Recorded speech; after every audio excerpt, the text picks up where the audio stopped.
History. There is no great and no small. To the soul that mocketh all. And where it cometh, all things are. And it cometh everywhere. I am owner of the sphere, of the 7 stars and the solar year, of Caesar's hand and Plato's brain, of Lord Christ's heart and Shakespeare's strain. There is one mind common to all individual men. Every man is an inlet to the same and to all of the same. He that is once admitted to the right of reason is made a freeman of the whole estate. What Plato has thought, he may think. What a saint has felt, he may feel. What at any time has befallen any man, he can understand. Who hath access to this universal mind is a party to all that is or can be done, for this is the only and sovereign agent. Of the works of this mind history is the record. Its genius is illustrated by the entire series of days. Man is explicable by nothing less than all his history. Without hurry, without rest, the human spirit goes forth from the beginning to embody every faculty, every thought, every emotion, which belongs to it in appropriate events. But the thought is always prior to the fact. All the facts of history pre-exist in the mind as laws. Each law in turn is made by circumstances predominant, and the limits of nature give power to but one at a time.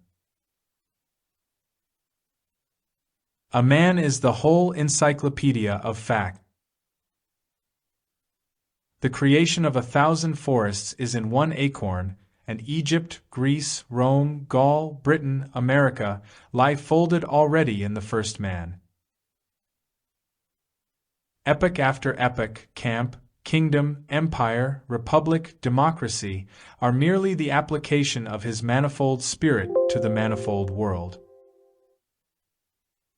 This human mind wrote history, and this must read it. The Sphinx must solve her own riddle. If the whole of history is in one man, it is all to be explained from individual experience. There is a relation between the hours of our life and the centuries of time. As the air I breathe is drawn from the great repositories of nature, as the light on my book is yielded by a star 100 millions of miles distant,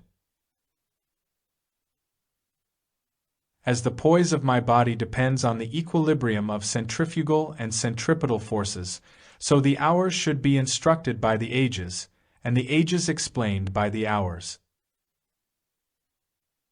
Of the universal mind, each individual man is one more incarnation. All its properties consist in him. Each new fact in his private experience flashes a light on what great bodies of men have done, and the crises of his life refer to national crises. Every revolution was first a thought in one man's mind, and when the same thought occurs to another man, it is the key to that era. Every reform was once a private opinion, and when it shall be a private opinion again, it will solve the problem of the age. The fact narrated must correspond to something in me to be credible or intelligible.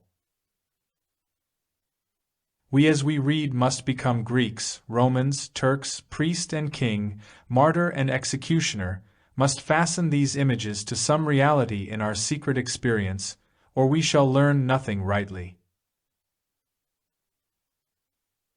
What befell Asdrubal or Caesar Borgia is as much an illustration of the mind's powers and deprivations as what has befallen us. Each new law and political movement has meaning for you. Stand before each of its tablets and say, under this mask did my produce nature hide itself. This remedies the defect of our too great nearness to ourselves.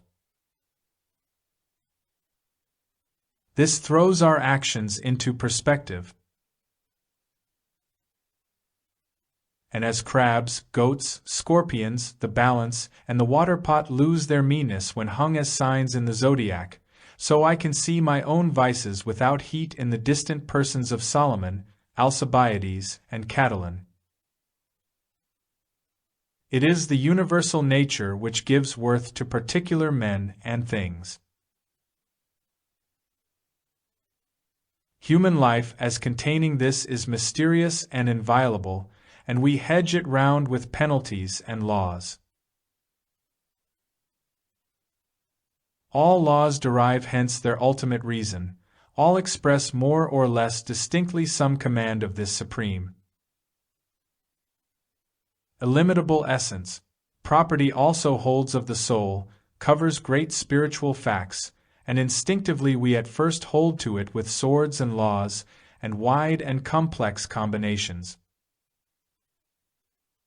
The obscure consciousness of this fact is the light of all our day, the claim of claims, the plea for education, for justice, for charity, the foundation of friendship and love, and of the heroism and grandeur which belong to acts of self-reliance. It is remarkable that involuntarily we always read as superior beings. Universal history, the poets, the romancers, do not in their stateliest pictures, in the sacerdotal, the imperial palaces, in the triumphs of will or of genius, anywhere lose our ear, anywhere make us feel that we intrude, that this is for better men. But rather is it true, that in their grandest strokes we feel most at home. All that Shakespeare says of the king, yonder slip of a boy that reads in the corner feels to be true of himself. We sympathize in the great moments of history, in the great discoveries, the great resistances, the great prosperities of men. Because their law was enacted, the sea was searched, the land was found, or the blow was struck for us, as we ourselves in that place would have done or applauded. We have the same interest in condition and character. We honor the rich because they have externally the freedom, power, and grace which we feel to be proper to man, proper to us. So all that is said of the wise man by Stoic, or Oriental or modern essayist, describes to each reader his own idea, describes his unattained but attainable self. All literature writes the character of the wise man. Books, monuments, pictures, conversation are portraits in which he finds the lineaments he is forming. The silent and the eloquent praise him and accost him, and he is stimulated wherever he moves as by personal allusions. A true aspirant, therefore, never needs look for allusions personal and laudatory in discourse. He hears the commendation, not of himself, but more sweet of that character he seeks, in every word that is said concerning character, yea, further, in every fact and circumstance, in the running river and the rustling corn. Praise is looked, homage tendered, love flows from mute nature, from the mountains and the lights of the firmament. These hints, dropped as it were from sleep and night, let us use in broad day. The student is to read history actively and not passively, to esteem his own life the text, and books the commentary. Thus compelled, the muse of history will utter oracles, as never to those who do not respect themselves. I have no expectation that any man will read history aright, who thinks that what was done in a remote age, by men whose names have resounded far, has any deeper sense than what he is doing today. The world exists for the education of each man. There is no age or state of society or mode of action in history to which there is not somewhat corresponding in his life. Everything tends in a wonderful manner to abbreviate itself and yield its own virtue to him. He should see that he can live all history in his own person. He must sit solidly at home, and not suffer himself to be bullied by kings or empires, but know that he is greater than all the geography and all the government of the world. He must transfer the point of view from which history is commonly read, from Rome and Athens and London to himself, and not deny his conviction that he is the court, and if England or Egypt have anything to say to him, he will try the case. If not, let them forever be silent. He must attain and maintain that lofty sight where facts yield their secret sense, and poetry and annals are alike. The instinct of the mind, the purpose of nature, betrays itself in the use we make of the signal narrations of history. Time dissipates to shining ether the solid angularity of facts. No anchor, no cable, no fences avail to keep a fact a fact. Babylon, Troy, Tyre, Palestine, and even early Rome are passing already into fiction. The Garden of Eden, the sun standing still in Gibeon, is poetry thenceforward to all nations. Who cares what the fact was, when we have made a constellation of it to hang in heaven an immortal sign?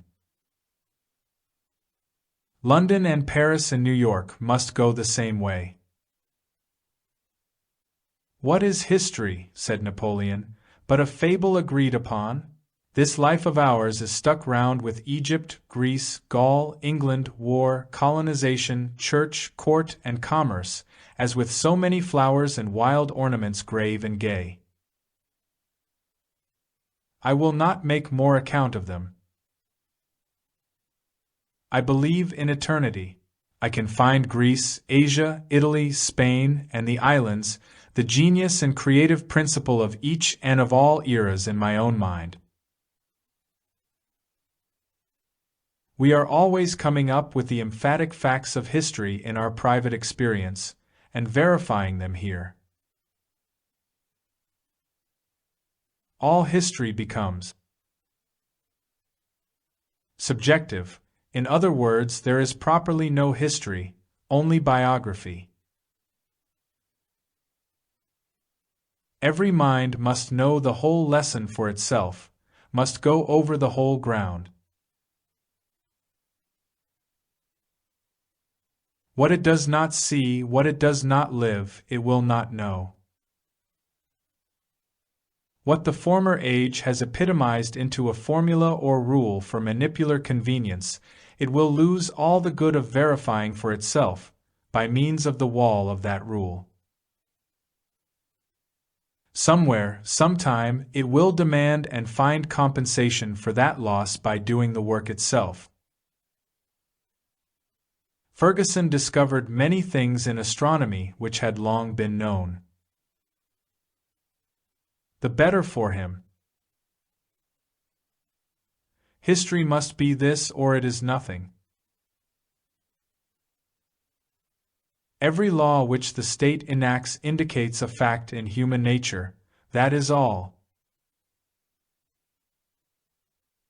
We must in ourselves see the necessary reason of every fact, see how it could and must be.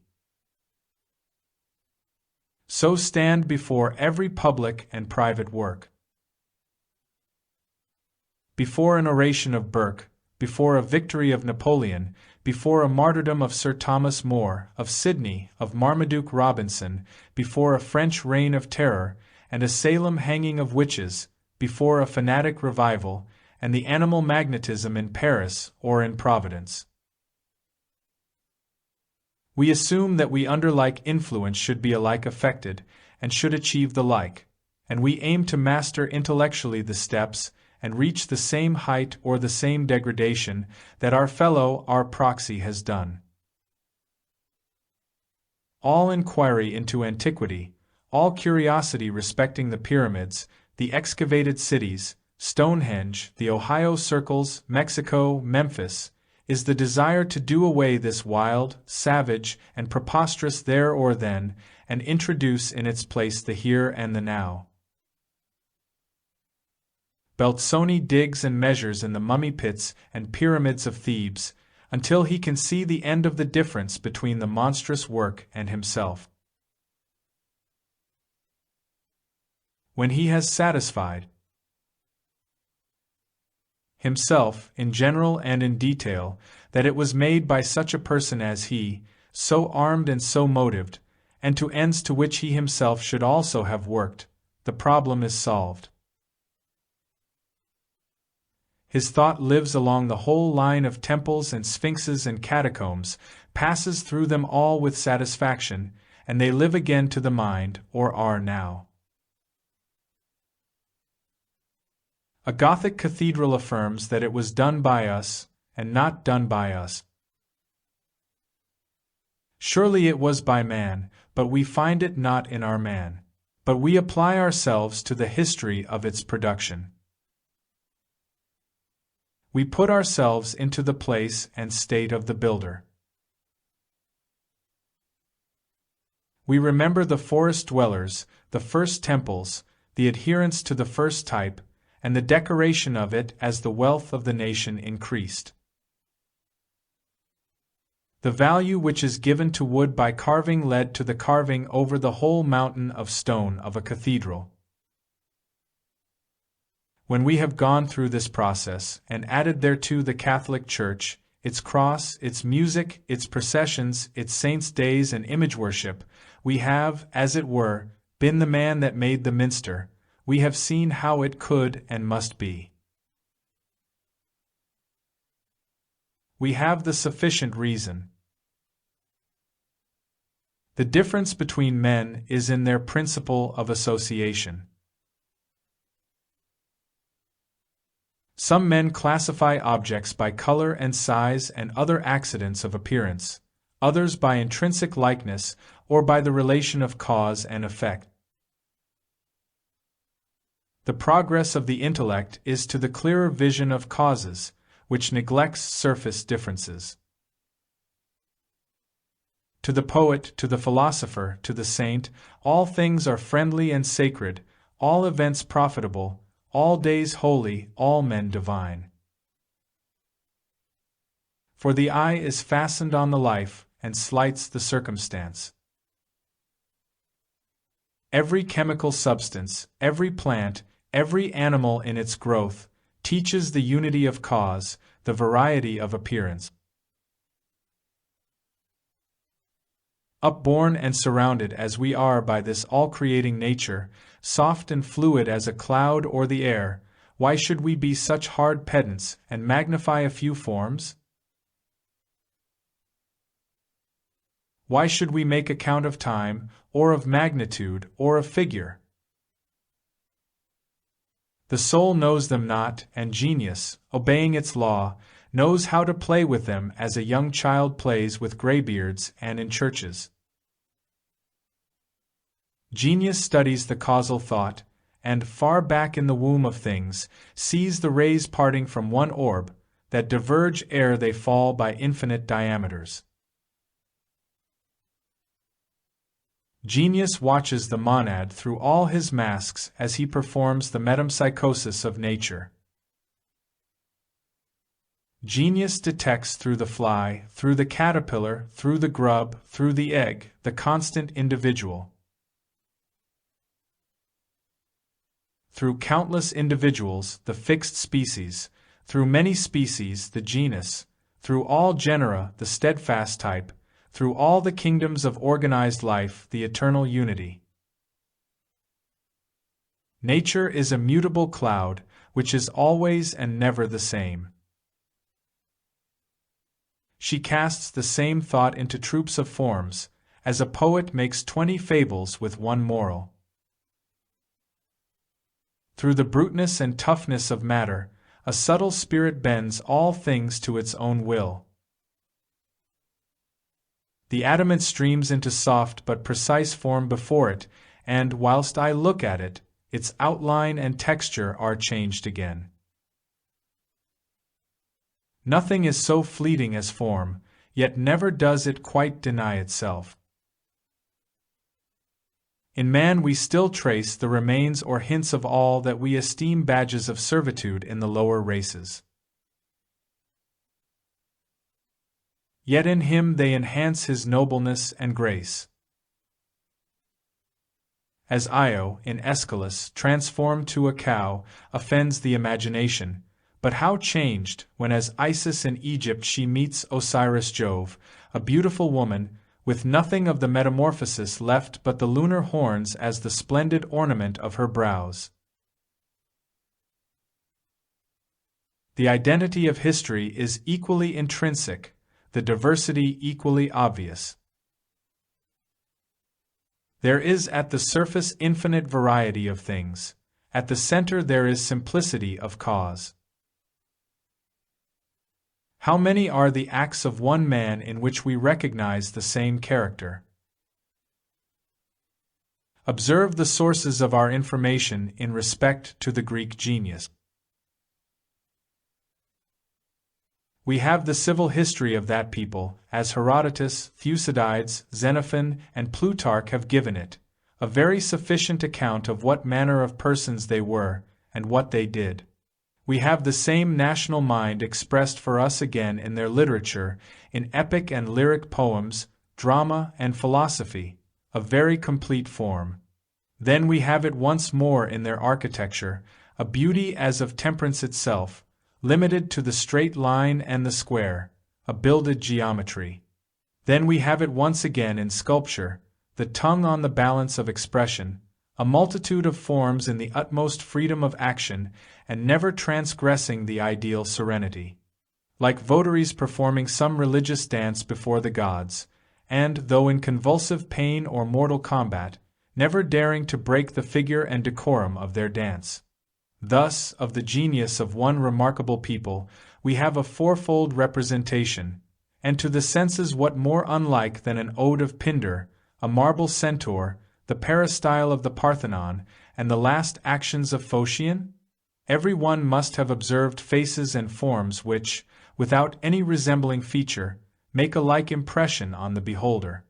A particular picture or copy of verses, if it do not awaken the same train of images, will yet superinduce the same sentiment as some wild mountain walk, although the resemblance is nowise obvious to the senses, but is occult and out of the reach of the understanding. Nature is an endless combination and repetition of a very few laws. She hums the old well-known air through innumerable variations. Nature is full of a sublime family likeness throughout her works, and delights in startling us with resemblances in the most unexpected quarters. I have seen the head of an old sachem of the forest, which at once reminded the eye of a bald mountain summit, and the furrows of the brow suggested the strata of the rock.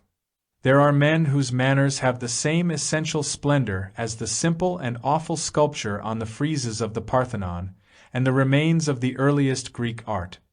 And there are compositions of the same strain to be found in the books of all ages.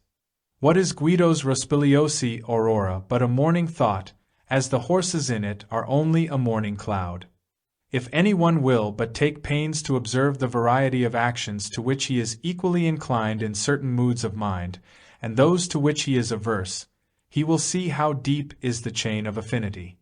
A painter told me that nobody could draw a tree without in some sort becoming a tree, or draw a child by studying the outlines of its form merely, but, by watching for a time his motions and plays, the painter enters into his nature, and can then draw him at will in every attitude.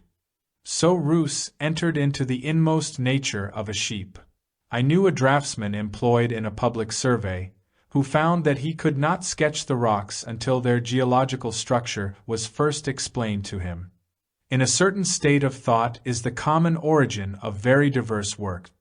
It is the spirit and not the fact that is identical.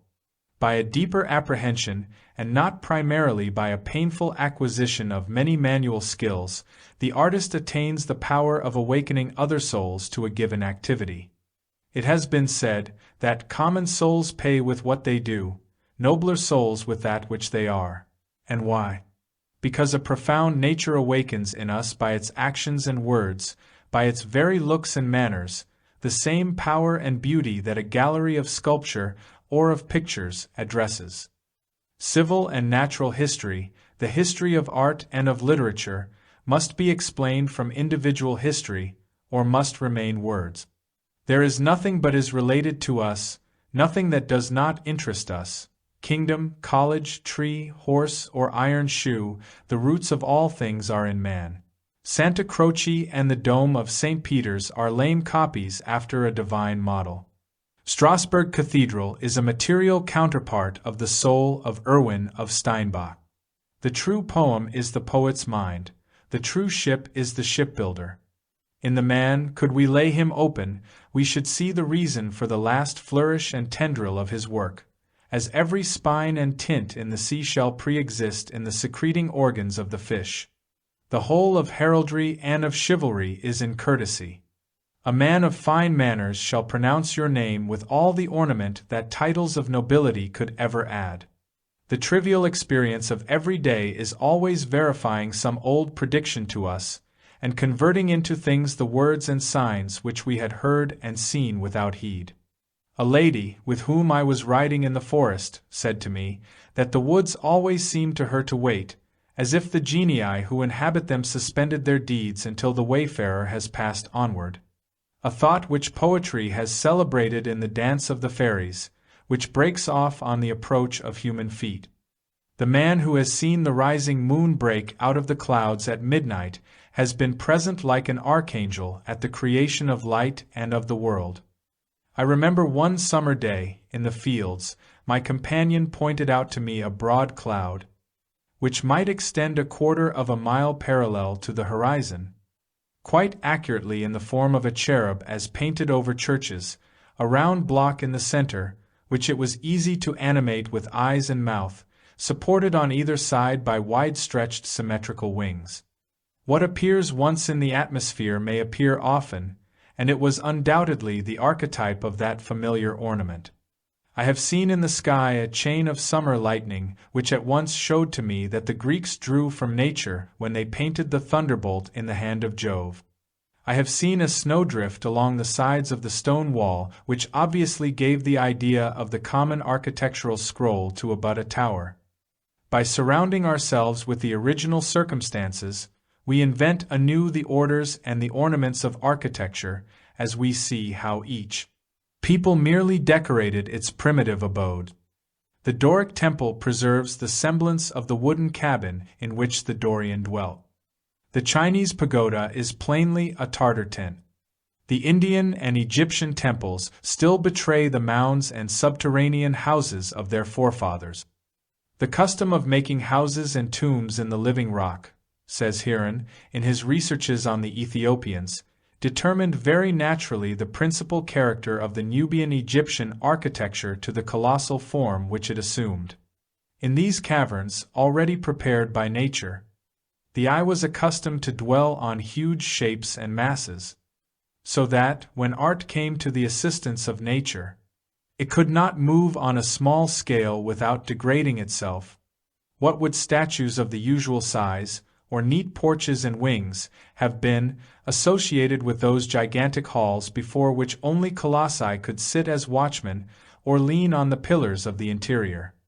The Gothic church plainly originated in a rude adaptation of the forest trees with all their boughs to a festal or solemn arcade, as the bands about the cleft pillars still indicate the green withes that tied them.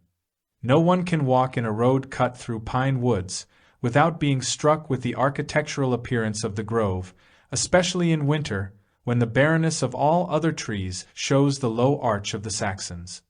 In the woods in a winter afternoon one will see as readily the origin of the stained glass window with which the Gothic cathedrals are adorned, in the colors of the western sky seen through the bare and crossing branches of the forest.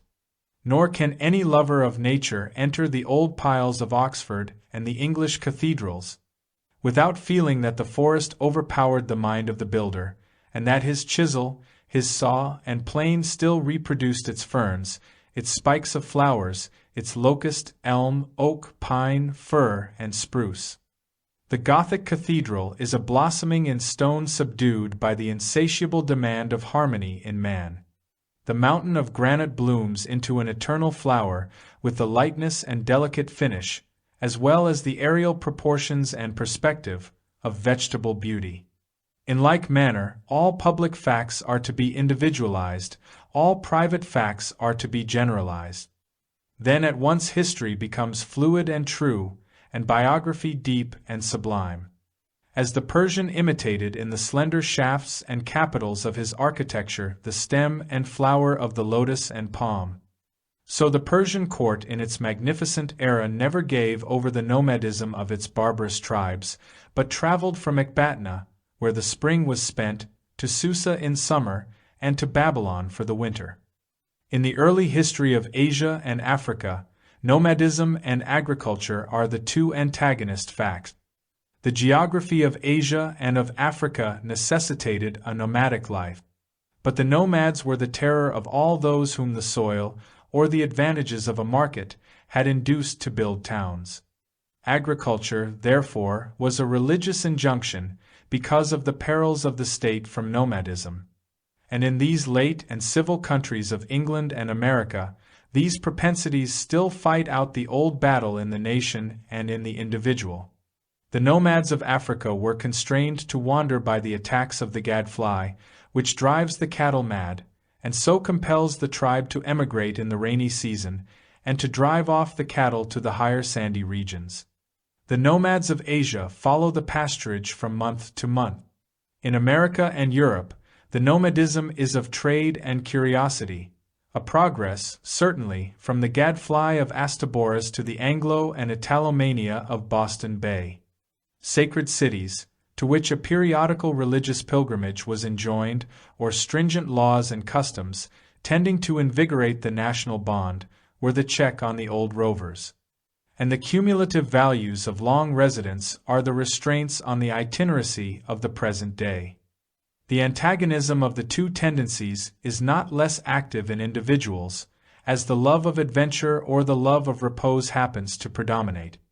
A man of rude health and flowing spirits has the faculty of rapid domestication, lives in his wagon, and roams through all latitudes as easily as a Kalmuk. At sea, or in the forest, or in the snow, he sleeps as warm, dines with as good appetite, and associates as happily, as beside his own chimneys. Or perhaps his facility is deeper seated, in the increased range of his faculties of observation, which yield him points of interest wherever fresh objects meet his eyes. The pastoral nations were needy and hungry to desperation, and this intellectual nomadism, in its excess, bankrupts the mind through the dissipation of power on a miscellany of objects. The home-keeping wit, on the other hand, is that continence or content which finds all the elements of life in its own soil, and which has its own perils of monotony and deterioration, if not stimulated by foreign infusions.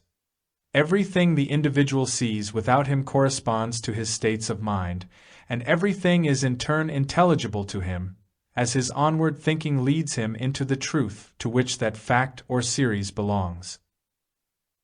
The primeval world, the foreworld, as the Germans say, I can dive to it in myself as well as grope for it with researching fingers in catacombs, libraries, and the broken reliefs and torsos of ruined villas. What is the foundation of that interest all men feel in Greek history, letters, art, and poetry in all its periods, from the heroic or Homeric age down to the domestic life of the Athenians and Spartans, 4 or 5 centuries later? What but this, that every man passes personally through a Grecian period? The Grecian state is the era of the bodily nature, the perfection of the senses, of the spiritual nature unfolded in strict unity with the body. In it existed those human forms which supplied the sculptor with his models of Hercules, Phoebus, and Jove. Not like the forms abounding in the streets of modern cities, wherein the face is a confused blur of features, but composed of incorrupt, sharply defined, and symmetrical features, whose eye sockets are so formed that it would be impossible for such eyes to squint and take furtive glances on this side and on that, but they must turn the whole head. The manners of that period are plain and fierce. The reverence exhibited is for personal qualities, courage, address, self-command, justice, strength, swiftness, a loud voice, a broad chest. Luxury and elegance are not known. A sparse population and want make every man his own valet, cook, butcher, and soldier, and the habit of supplying his own needs educates the body to wonderful performances. Such are the Agamemnon and Diomed of Homer, and not far different is the picture Xenophon gives of himself and his compatriots in the retreat of the 10,000. After the army had crossed the river Teleboas in Armenia, there fell much snow, and the troops lay miserably on the ground covered with it. But Xenophon arose naked, and, taking an axe, began to split wood, whereupon others rose and did the like. Throughout his army exists a boundless liberty of speech. They quarrel for plunder, they wrangle with the generals on each new order, and Xenophon is as sharp-tongued as any, and sharper-tongued than most, and so gives as good as he gets. Who does not see that this is a gang of great boys, with such a code of honor and such lax discipline as great boys have? The costly charm of the ancient tragedy, and indeed of all the old literature, is that the persons speak simply, speak as persons who have great good sense without knowing it, before yet the reflective habit has become the predominant habit of the mind. Our admiration of the antique is not admiration of the old, but of the natural. The Greeks are not reflective, but perfect in their senses and in their health, with the finest physical organization in the world. Adults acted with the simplicity and grace of children. They made vases, tragedies, and statues such as healthy senses should, that is, in good taste.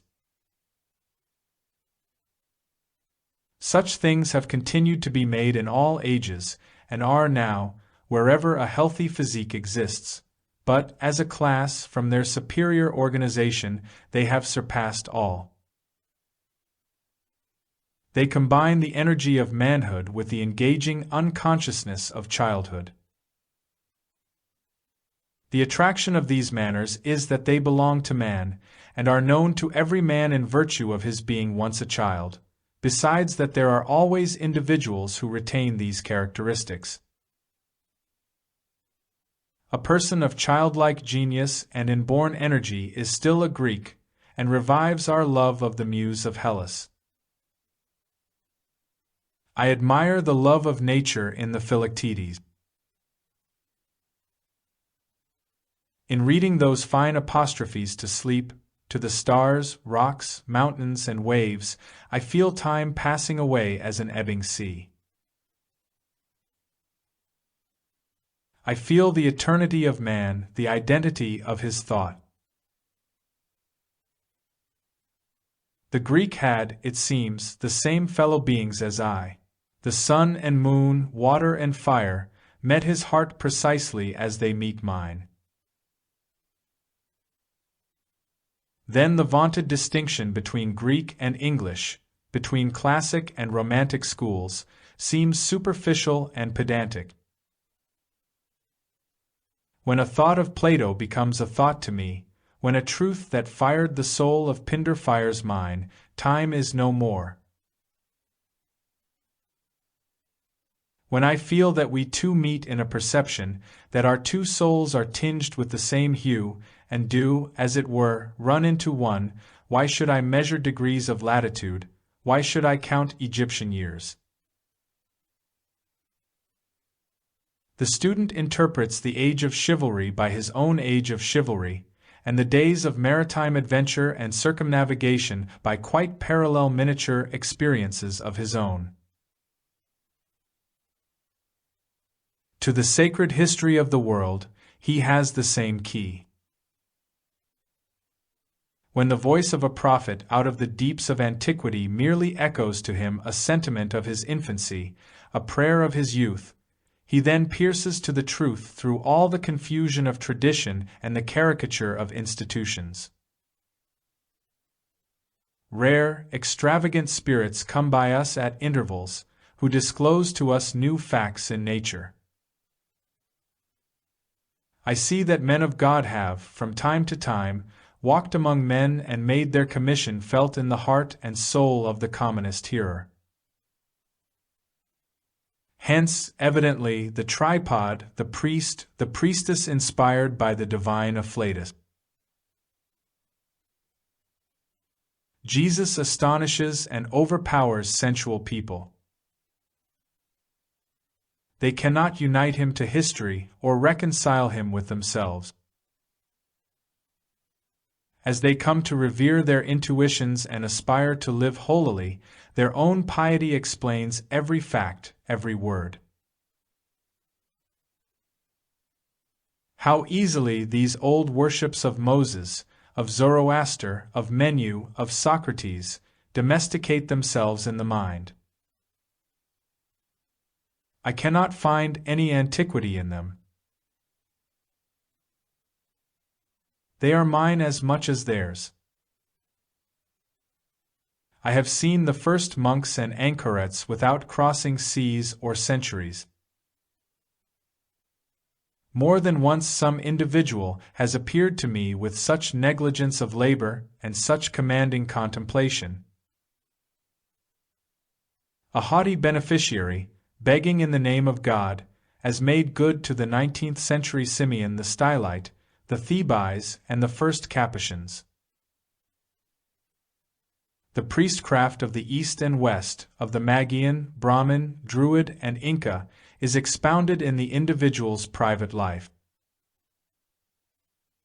The cramping influences of a hard formalist on a young child in repressing his spirits and courage, paralyzing the understanding, and that without producing indignation, but only fear and obedience,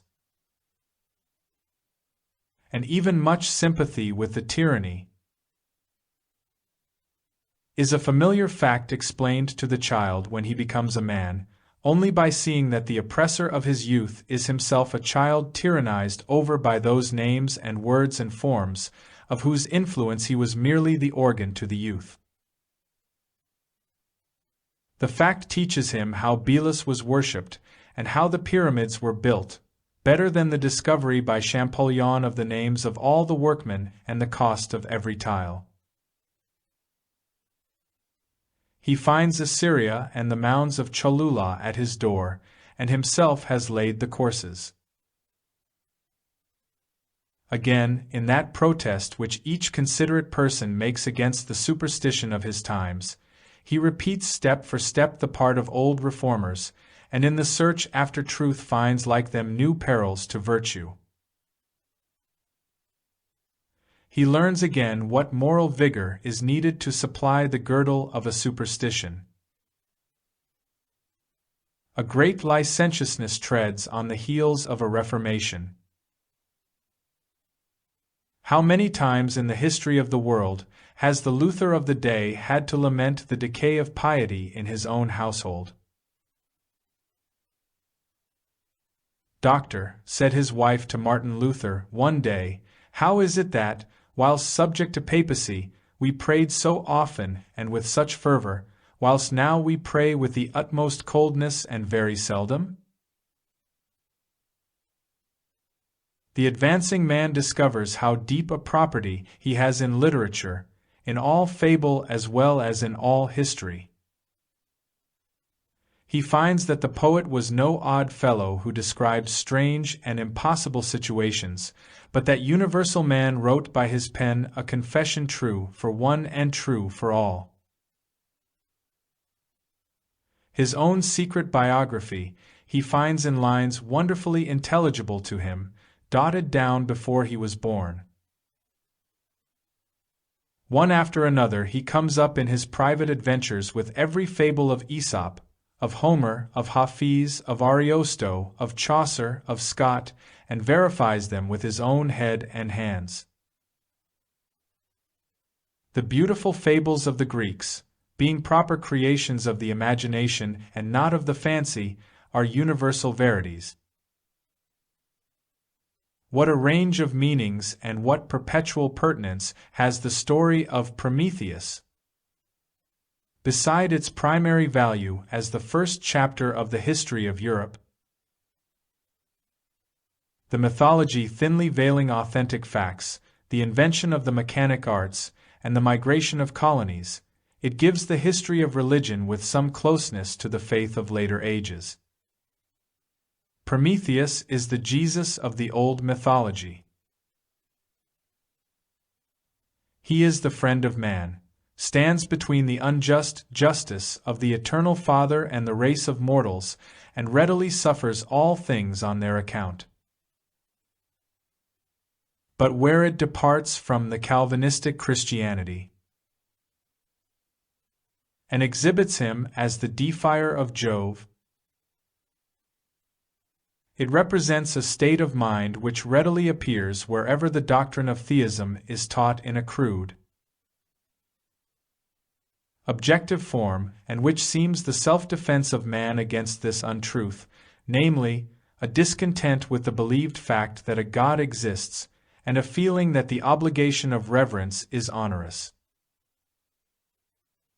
It would steal, if it could, the fire of the Creator, and live apart from Him, and independent of Him. The Prometheus Vinctus is the romance of skepticism. Not less true to all time are the details of that stately apologue. Apollo kept the flocks of Admetus, said the poets.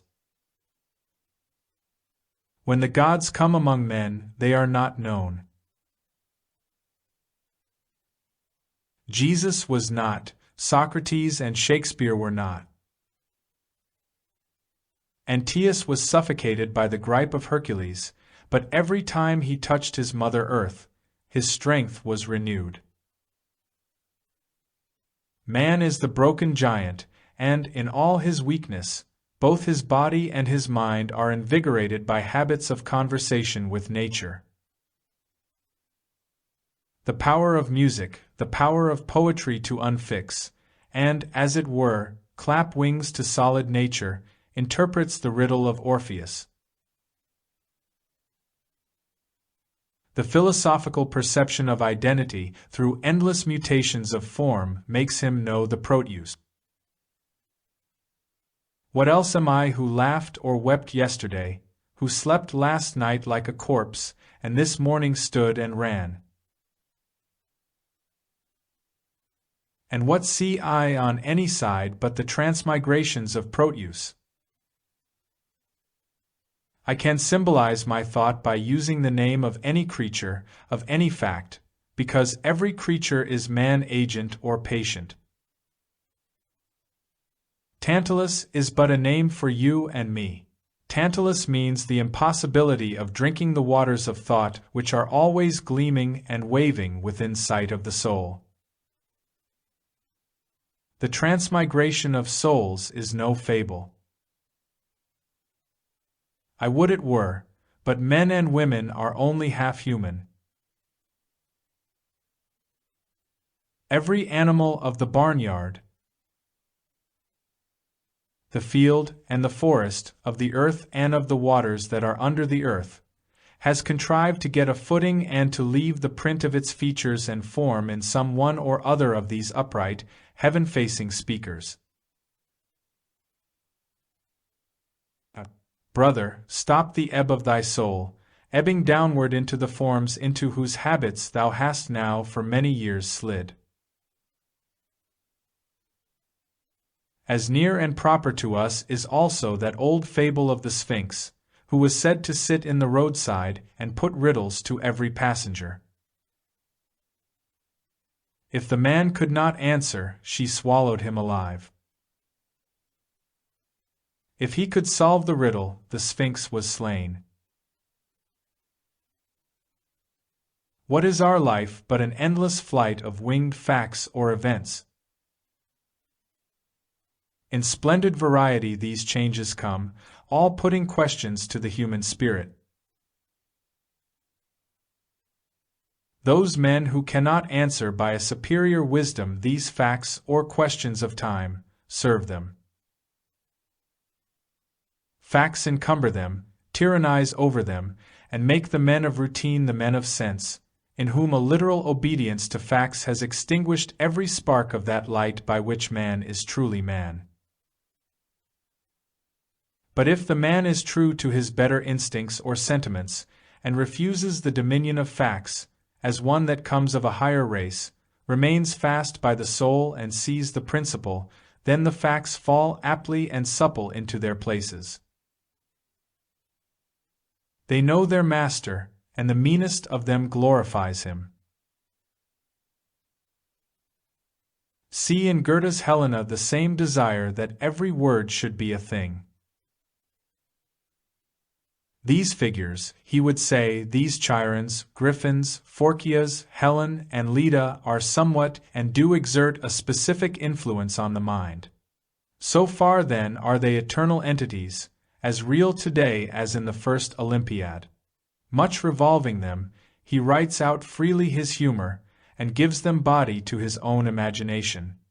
And although that poem be as vague and fantastic as a dream, yet is it much more attractive than the more regular dramatic pieces of the same author, for the reason that it operates a wonderful relief to the mind from the routine of customary images, awakens the reader's invention and fancy by the wild freedom of the design, and by the unceasing succession of brisk shocks of surprise. The universal nature, too strong for the petty nature of the bard, sits on his neck and writes through his hand, so that when he seems to vent a mere caprice and wild romance, the issue is an exact allegory. Hence Plato said that poets utter great and wise things which they do not themselves understand.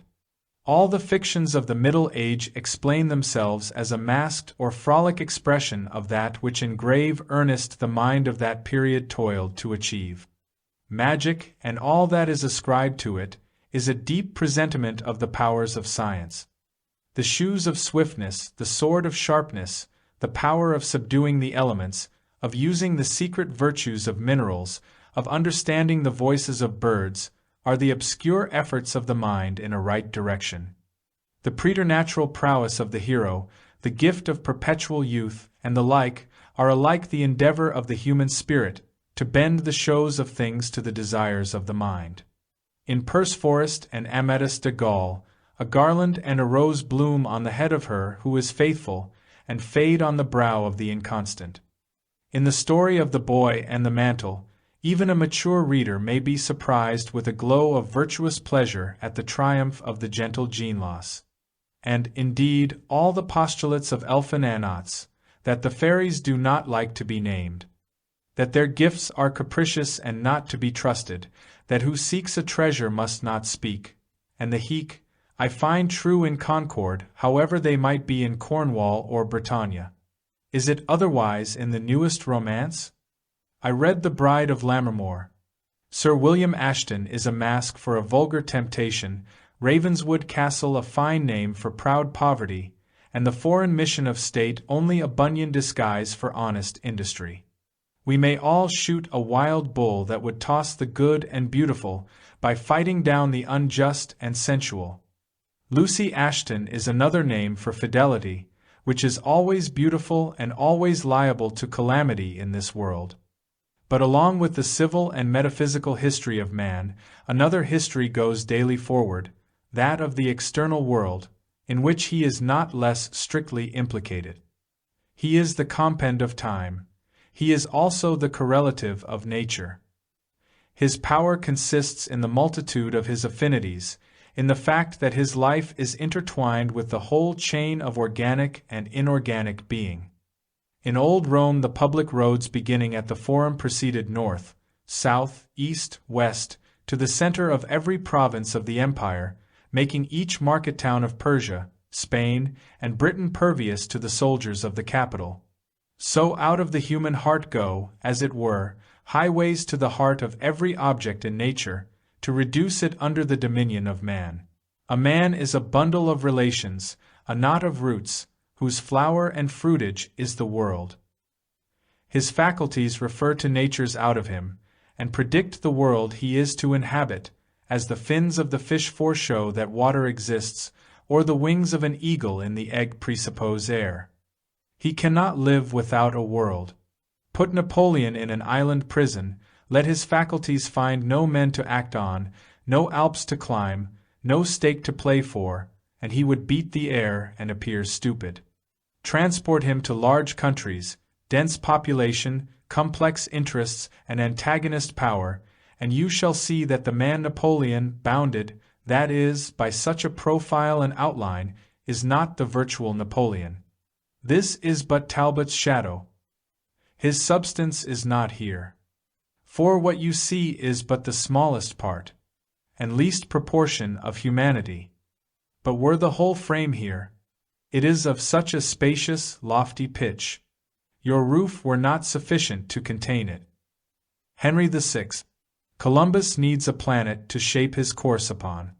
Newton and Laplace need myriads of ages and thick-strewn celestial areas.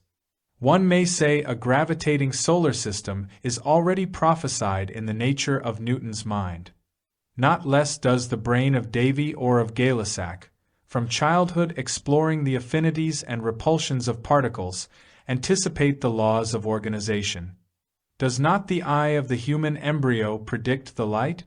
The ear of Handel predict the witchcraft of harmonic sound? Do not the constructive fingers of Watt, Fulton, Whitmore, Arkwright predict the fusible, hard, and temperable texture of metals, the properties of stone, water, and wood? Do not the lovely attributes of the maiden child predict the refinements and decorations of civil society? Here also we are reminded of the action of man on man. A mind might ponder its thought for ages, and not gain so much self-knowledge as the passion of love shall teach it in a day. Who knows himself before he has been thrilled with indignation at an outrage, or has heard an eloquent tongue, or has shared the throb of thousands in a national exultation or alarm? No man can antedate his experience, or guess what faculty or feeling a new object shall unlock, any more than he can draw today the face of a person whom he shall see tomorrow for the first time. I will not now go behind the general statement to explore the reason of this correspondency. Let it suffice that in the light of these two facts, namely, that the mind is one, and that nature is its correlative, history is to be read and written. Thus in all ways does the soul concentrate and reproduce its treasures for each pupil. He, too, shall pass through the whole cycle of experience. He shall collect into a focus the rays of nature. History no longer shall be a dull book. It shall walk incarnate in every just and wise man. You shall not tell me by languages and titles a catalogue of the volumes you have read. You shall make me feel what periods you have lived. A man shall be the temple of fame. He shall walk, as the poets have described that goddess, in a robe painted all over with wonderful events and experiences. His own form and features by their exalted intelligence shall be that variegated vest. I shall find in him the foreworld. In his childhood the age of gold, the apples of knowledge, the Argonautic expedition, the calling of Abraham, the building of the temple, the advent of Christ, dark ages, the revival of letters, the Reformation, the discovery of new lands, the opening of new sciences and new regions in man. He shall be the priest of Pan, and bring with him into humble cottages the blessing of the morning stars and all the recorded benefits of heaven and earth. Is there somewhat overweening in this claim? Then I reject all I have written, for what is the use of pretending to know what we know not? But it is the fault of our rhetoric that we cannot strongly state one fact without seeming to belie some other. I hold our actual knowledge very cheap. Hear the rats in the wall, see the lizard on the fence, the fungus underfoot, the lichen on the log. What do I know sympathetically morally of either of these worlds of life? As old as the Caucasian man, perhaps older, these creatures have kept their counsel beside him, and there is no record of any word or sign that has passed from one to the other. What connection do the books show between the 50 or 60 chemical elements and the historical eras? Nay, what does history yet record of the metaphysical annals of man? What light does it shed on those mysteries which we hide under the names death and immortality? Yet every history should be written in a wisdom which divined the range of our affinities and looked at facts as symbols. I am ashamed to see what a shallow village tale our so-called history is. How many times we must say Rome, and Paris, and Constantinople? What does Rome know of rat and lizard? What are Olympiads and consulates to these neighboring systems of being? Nay, what food or experience or succor have they for the Eskimo seal hunter, for the Kanaka in his canoe, for the fisherman, the stevedore, the porter? Broader and deeper we must write our annals. From an ethical reformation, from an influx of the ever-new, ever-sanative conscience, if we would trulier express our central and wide-related nature, instead of this old chronology of selfishness and pride to which we have too long lent our eyes. Already that day exists for us, shines in on us at unawares, but the path of science and of letters is not the way into nature.